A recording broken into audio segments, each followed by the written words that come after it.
Why avoidants love bomb their partner is what we will discuss today in this video. My name is Alexis Freilander. I'm a relationship therapist and I used to be dismissive avoidant. And when I dated my girlfriends back in the day, I used to love bomb them a lot. I didn't know I was love bombing them. Back in the days, that was not even a term. And now that I've studied attachment and that I'm a therapist, I understand and I can explain the logic and the rationale. And that's what I want to do today in this video, is to not necessarily make amends, because I think it's too late, but to give you an explanation, that side of the story from an avoidant perspective, because I feel that once you understand the mechanics, once you understand the rationale, that will help you to remove any form of guilt, to make sense of the situation and choose the right relationship. So I remember when I started dating, there was always an element of idealization. So yes, when you're an avoidant, you can fall in love. We all have a deep need to be attached to a primary attachment figure. So what I would do is I would fall in love or have a crush on a girl and then idealize the relationship. So project right away what would be an ideal relationship.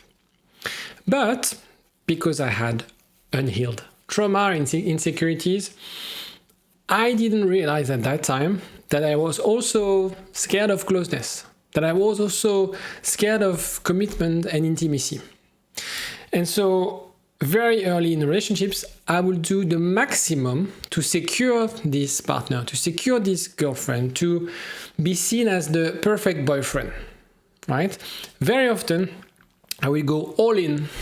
And my friends will tell me, like, hold on, you're never going to be able to sustain this. Because if you start a relationship this way, what will happen in 6 months' time? And they were right. Because in 6 months' time, this is something I would not be able to sustain and the relationship would collapse. So the point is, at the beginning, it feels safe. You feel in control when you're an avoidant and you're love bombing the person. The thing is, what you have to understand is that unfortunately, it's not sustainable. And so the whole point of this love bombing element is to look at it in terms of as a timeline, not just like, the first 3 months, the first 6 months. You need to look at the overall dynamic of the relationship, especially after the 6 months mark. And I remember being addicted to the intensity, to create amazing moments. So I was really like, how can I blow her away? What are the things I can do to surprise her? What are the things I can do to make her feel I'm special? And so by doing that unconsciously, there was also an element of controlling, right? I'm the one, especially if you're a guy, you're the one initiating, you're the one who needs to be romantic. So this expectation of being romantic. And now I get it that from the other's point of view, that's this sense of security. If he shows up like this, if he does this, this proves me something about his intention, about his feelings, about whether I can be happy with this person. Because with someone who invests that much in a relationship, then I can think, okay, he's the one, or at least he's someone who's not like these other players who never invest, who ghost, who never replies, who are very distant, who hide their girlfriend, etc., etc. So the thing is, I would enjoy closeness for just a period of time, because this closeness gave me a sense of control, gave me a sense of, again, I can prove to my girlfriend, to the world, I'm the perfect boyfriend. I'm the one showing up. I'm the one creating those amazing memories, those amazing times together. And so especially when you start a relationship and you have a crush on someone, you want to make sure that this person loves you back.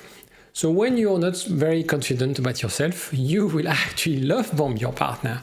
You would shower them with love. So for an avoidant person like me, it's not about telling her I love her, but it's more about the things I would do. The showing up with gift, creating amazing memories.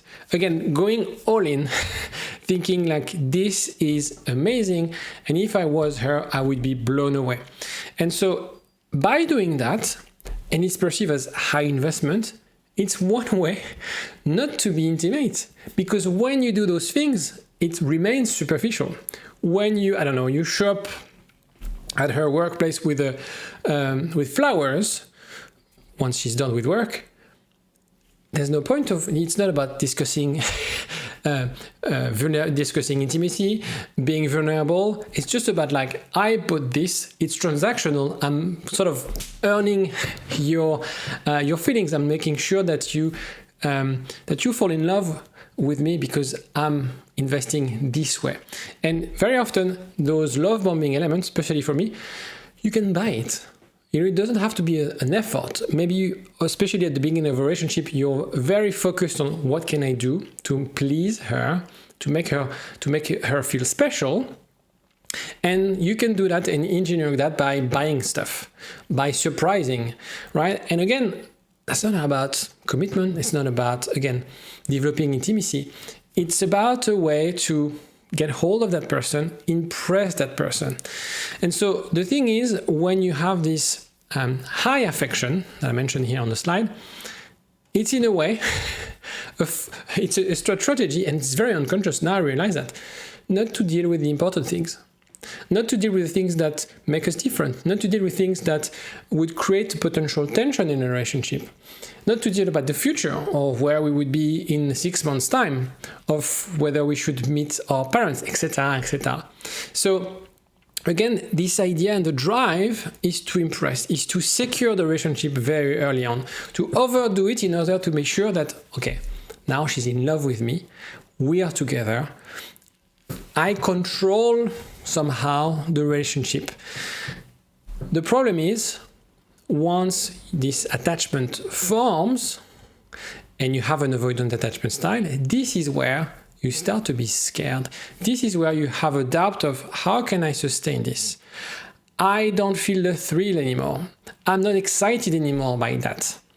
I feel, okay, it's always the same. Because of course, when you go all in at the beginning, it's very, very difficult to sustain this over time. If you're watching this and wondering if you have any chance of getting back with your ex, or even if it's the right thing to do, I've created a free assessment that gives you clarity. It's based on attachment science, and it will show you whether your ex is still emotionally engaged, if reconnection is possible, and how ready you are mentally and emotionally. What you have to do is just answer a few questions and you'll get a personalized breakdown within 2 minutes. You can find the link of this assessment below in the description. The problem with love bombing is that then it will create a push-push cycle. Because as I said before, you set unrealistic expectations for the relationship. So what will happen is that it's going to be very hard to follow through. It's going to be very hard and you're going to get tired to always invest. This is also when you feel like, okay, I need my space now. I showed you and I proved you that I can do this and that I can be this person. Now I need my time alone. And that's why you always end up with this hot and cold behavior, which doesn't make sense because a month ago, this person was, I don't know, showing up at your workplace with flowers, sending you messages, being there for you, helping you out on your work or your study or whatever. But now he or she disappears. And that's why it's confusing, because how could this person who was giving everything can now withdraw, can now disappear? Doesn't make sense. It's because, as everything that I discussed before, because the rational, there's an agenda, a hidden agenda on why they love bomb, because they want something from you. And this something has nothing to do with commitment, has nothing to do with intimacy. They want to feel safe, they want to feel secure in the sense that we are in a relationship on my own terms. I am the one who's responsible to make you feel in a certain way.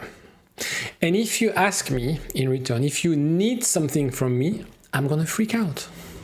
I'm going to disappear. I'm going to ask for distance because I'm going to feel I'm getting bored, right, of this dynamic. It's something I can sustain. And now I realize that now the problem is it creates this narrative of, well, intimacy is dangerous. Intimacy is difficult to maintain. In a way, I remember I was seeing this as a game. Not in the fact that I would do it to hurt my partners, but I was like, I want to have my relationship the same way. It's very immature, but I want to create relationships based on things I would see in romantic movies. What do you see in romantic movies? the highs of the relationship, the lows of the relationship. So those gestures, those romantic things that you see in romantic movies. That's what I wanted to do. The problem is that obviously when you write a movie, when you write a script, you're not talking about the 20 years together where you have to maintain that form of commitment, because it's not something that gives a good storyline, right? So the point is, I was completely missing the whole point of what makes a healthy and sustainable relationship, which is the commitment element. And so again, this idea of, I want the intimacy, I want the intensity, I want to be in charge, I want to be controlling, I want to be feeling that I can influence my partner. But that's not how you sustain a relationship. And because it's not sustainable, then you feel exhausted. Then you feel like, no, this is too much. I don't want this. I can't do it anymore. And you push back and forth, alternating the hot and cold with your partner. So how can you break the cycle if you're experiencing love bombing? So if you're the one love bombing, careful. If you're the one whose partner is love bombing you, I think it's about self-preservation. It's about learning what love bombing is. It's not to be caught in the early days. A lot of people, they assume the first 6 months of the relationship are the 6 months that will determine the whole dynamic of the relationship. No, the first 6 months determine only the first 6 months. Especially early on in a relationship, then you have the honeymoon phase, which is between 6 to 12 months. Then after you transition from passion to compassionate love. This is critical. And then it's about setting boundaries, about the pacing. A lot of my clients, when they call me, they tell me things went too fast. And it's just a question of, okay, let's repair by setting another pace, by slowing the process. If you slow the process with an avoidant, they won't feel pressure. They won't feel pressure. They won't feel overwhelmed by this element of commitment. And slowly and gradually, they will open up and feel secure in a relationship.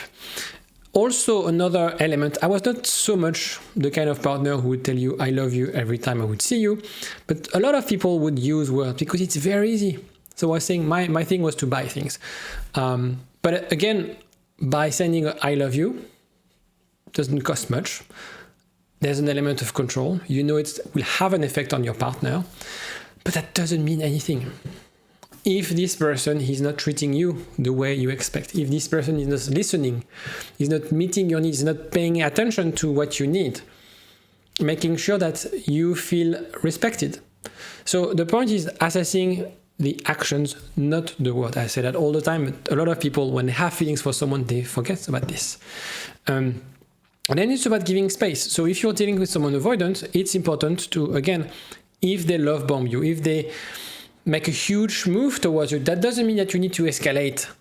It's just be nice, try to find the right pace again, and develop the relationship gradually. The problem, again, is a question of pace, is a question of escalation. The best relationships are the ones where people take their time to develop intimacy, day by day, week by week, month by month.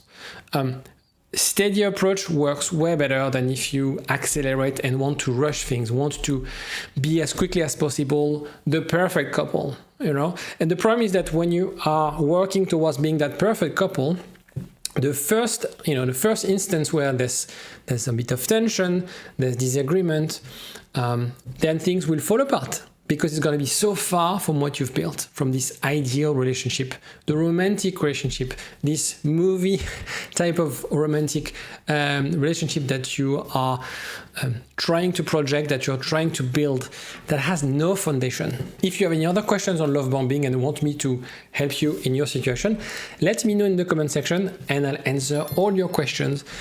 Take care.